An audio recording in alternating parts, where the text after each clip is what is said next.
8552. Well, good morning, man. How are you? Doing good, man. What's happening? Well, a little jelly of you the other night. First-hand seat, front row seat to history being made with our boy Drew Brees. I thought you had a great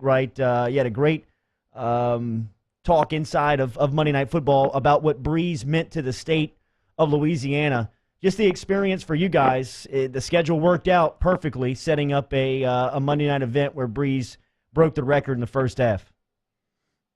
Yeah, man. It's just one of those things, fellas, where when you're in the presence of greatness, when you are in the midst where greatness is doing something that's special, you just want to take the moment in. And I think for us, watching Drew Brees, he's been one of the most accurate guys that I've ever seen throw the football.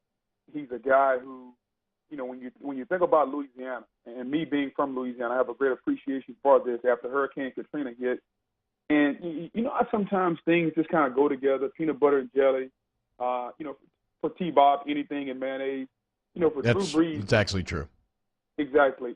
For Drew Brees to be looking for a home, and for this city to need somebody to kind of pick it up, and those two kind of went together, man. And just look over the last 12 or 13 years how they built that relationship, and for him to break this record in front of this crowd in the manner in which he did it with the relationship with Sean Payton, something inside of me told me Sean Payton was going to call all go special, which was basically everybody go deep, and Drew Brees found the open guy. Washington blew the covers, but who cares? And for him to break the record with a 60-yard touchdown was kind of fitting, and I think the people in New Orleans really appreciated seeing it, and they really appreciated being a part of it.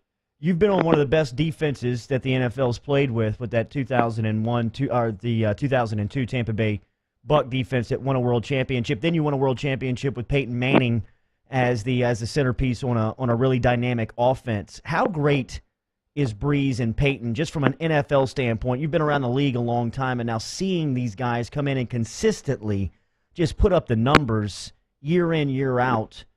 From a former NFL player, describe the greatness of what we're watching. Well, consider this. He's maybe the most accurate passer that we've ever seen in any part of football on the planet. Consider he's doing it at 5'10" tall. Consider that New Orleans defense hasn't been a championship defense maybe ever. And the fact that he's won a Super Bowl in New Orleans, the fact that him and Sean Payton continue to set records, the fact that in a day and age where offensive football has become easier to play due to the rules, he's still exceeding what everyone else is doing. And to me, that just speaks to the greatness of Drew Brees. Then, Boog, I got to ask you the question, man. I know it's very sports talky, but is Drew Brees a top 5 quarterback of all time? No, I don't think he's top 5 of all time, but that doesn't mean he's not one of the greatest ever. See, I'm not stuck up on stats. I think when you think quarterbacks that could do it all and that have done it all, I think Joe Montana, Tom Brady are at the top of the list for what they've done. When you win championships 5 and 4 respectively, you can't take them off that perch. I think when you get to number 3, and this is just my list. Yeah. But 3 for me is always going to be Peyton Manning because he revolutionized how the quarterbacks called the game at the line of scrimmage, how quarterbacks took charge of the huddle. I think the most talented quarterback we've ever seen of all time, and he also has one Super Bowl, is Aaron Rodgers. I'm going to put him probably number 5, and I skip number 4 because most people think this guy maybe is probably a little lower.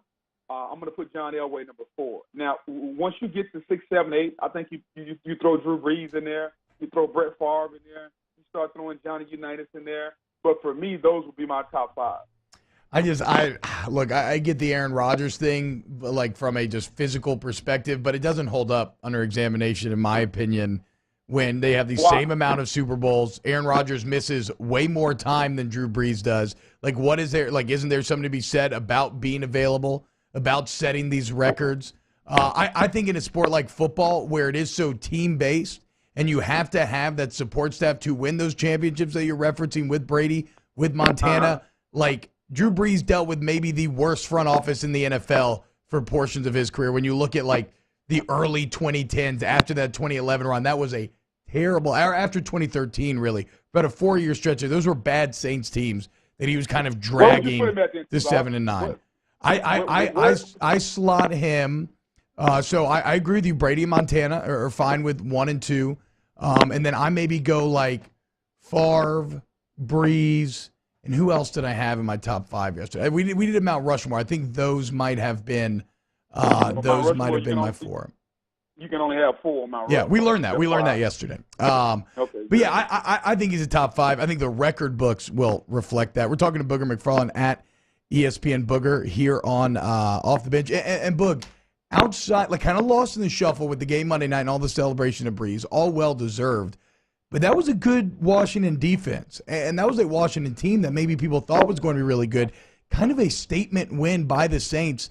Now at 4-1, going in their bye week, the defense looks like it's starting to find itself. Mark Ingram returning. Do you think the Saints, after a rough start, are they looking like the team you maybe expected them to be? Well, as long as the defense continues to progress, if you watch the Saints early in the season, man, they were giving up like 30, 40-yard touchdowns, like they was handing out lollipops at the zoo, man. I mean, it was just bombs over Baghdad. Now, they played better, and Dennis Allen kind of switched up the defense a little bit. They stopped playing so much man-to-man, and they started playing a little bit more zone, I think, protecting those guys. Lattimore, to me, has got to get in a little bit better shape, which he is, but he's got to continue to progress. And I think that as long as they can do that, man, Sean Payton and Drew Brees are aggressive. I said it the other night on the broadcast. I think Sean McVay, Sean Payton, and I would probably add Doug Peterson from Philly. Those are the 3 most aggressive play callers in the National Football League. Like, they don't care. They are trying to gut you every time they get out there. And I think that as long as they continue that formula, dude, they can go as far as they want to go. Now, here's going to be the issue. If you look at the teams that are at or near the top, okay, Los Angeles is going to be up there. But after Los Angeles, I think Philly's going to be back in the mix. You know what the weather's going to be like in Philly. All right, so the Saints have to make sure that they can get a game in that dome or either out in Los Angeles, because I don't care what anybody says, you can't throw the football at the rate they throw it when the weather is 19 degrees and windy. So the weather's going to play a factor. Mark Ingram and Alvin Kamara are going to play a factor. So as great as Drew Brees is, I still think in order for this team to win and win big, the defense has to play better, and Mark Ingram is going to be an integral part of what they do. Oh, and Boog, by the way, so I left Manning off. That would be my top 4. Brady, Montana, Brees, Manning. Anyway, back to the game on Monday. Boog, one guy who has now made plays 3 games in a row, and he looked really good on Monday, was Marcus Davenport, the first-round pick the Saints gave up a lot to acquire. What did you, as a defensive line expert, what did you see out of Davenport? Man, he flashed, didn't he? I saw a guy making some plays, and for me, I think that's what we wanted to see. Man, he's still young, raw, man. He is a guy who, if you gave me about 18 months with this dude and put about another 10 pounds on him and just teach him football, like, he's making plays right now, and he really doesn't understand what football is all about. I know a lot of people were a bit alarmed by the amount of draft capital that they spent. Yeah. However, I think that draft capital is gonna come to fruition and pay great dividends. I like him, and they really need him. They need him opposite of Cam Jordan to be a guy that can take a little load off.